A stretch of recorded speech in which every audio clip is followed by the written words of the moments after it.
Dneska se budeme rejpat v domácím kinu. Mám tady teď před sebou systém od Sony, konkrétně DAV DZ30, a tohleto jsem našel vyhozený a bylo to úplně kompletní se všema reproduktorama a dokonce i dálkovým ovládáním. Takže jsem to vzal, vyzkoušel tady doma, funguje to, připojil jsem to k televizi. Ovšem napadla mě ještě jedna věc. Chtěl bych přesto poslouchat i hudbu například z mého telefonu, z iPodu, nebo třeba z počítače. Ovšem, je tady takový jeden malý velký problém. Tohle kino je pravděpodobně jedno z těch levnějších a má vzadu jenom jeden z kart pro komunikaci s tou televizí, přes který vlastně to kino posílá obraz a zvuk do té televize.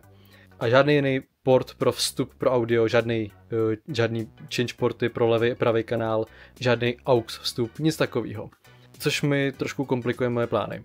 Každopádně vzhledem k tomu, že SCART, byť je to takový ten divný, velký, hnusný, debilní konektor, který všichni absolutně nenáviděli, protože se do něj strkali takový ty velký, divný, hnusný, těžký, neohebný kabely, tak mně se ten konektor docela líbí, protože za prvý je odolný, na rozdíl třeba od HDMIčka, který se vylomí jenom, když se na ně podíváte.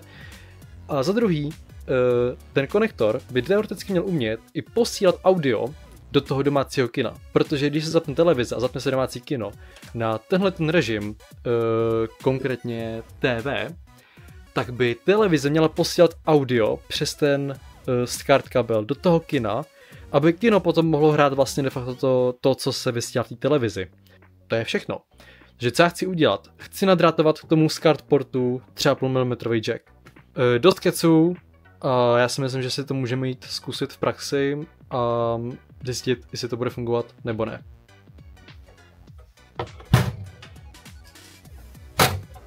Jdem to rozebrat.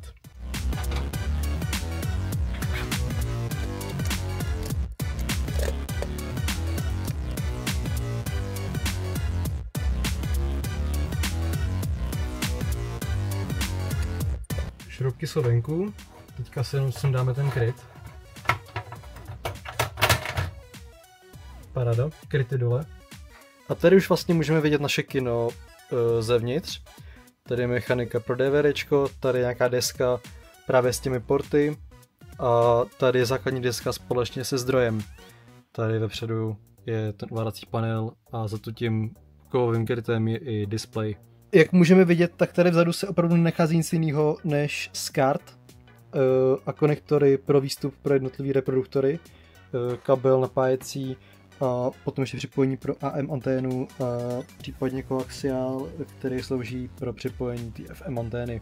Jen tak mimochodem tady můžeme vidět, že očividně existovala ještě jedna verze tohoto kina, která byla pravděpodobně dražší. Disponovala více konektory a tady můžeme vidět ty chybějící konektory, které měly být tady na tom prázdném místě. My si tam ty konektory ale doplníme, lépe řečeno jenom jeden, který potřebujeme. Mám tady, kam to má uteklo, mám tady tyto 3,5 mm jacky, který zkrátka namontuju takhle sem, ideálně. A podíval jsem na datasheet, nebo spíše zapojení z kartu, kde najdu AV in, konkrétně levý a pravý kanál in a ground. A vyvedu si od toho drátky, který se naletuju k těm vstupům přímo od toho konektoru a zapojím je do 3,5 mm jacku.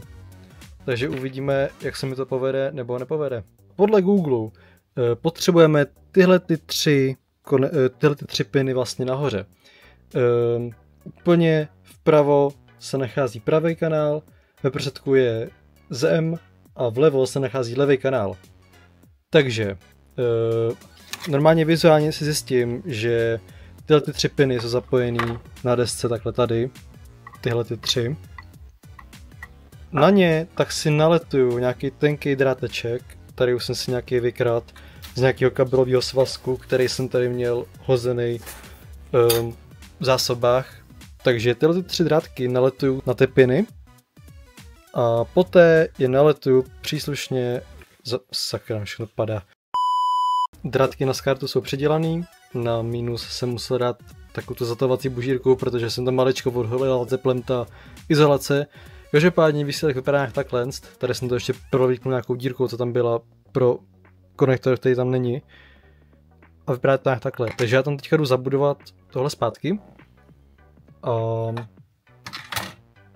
Pak tam přiletu ten konektor, tady udělám díru vrtačkou, přemontuju konektor a můžeme zkoušet. Dílna vykonána. Schválně se tam fituje. Úplně nádherně.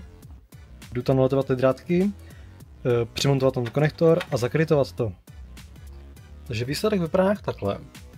Tady je káblík, tady je konektor, který je takhle tady. Akorát jsem teďka zjistil, že jsem zapomněl na jednu věc a to je matička, kterou ten konektor připevním k tomu krytu. A jak si teďka tam úplně nedám, že jo?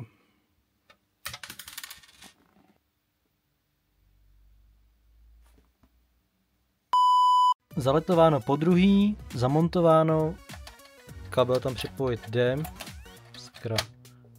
Jo, připojím, odpojím, pohoda. Jdu to zakrytovat a jdeme to zkusit.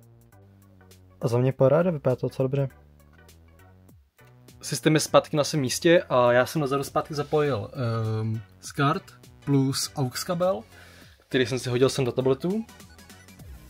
A teď zapneme kino a vyzkoušíme, za to něco bude dělat. Už jsem tam přepnul mod na TV.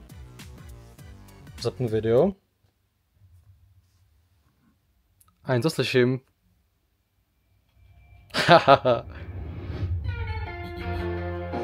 Super.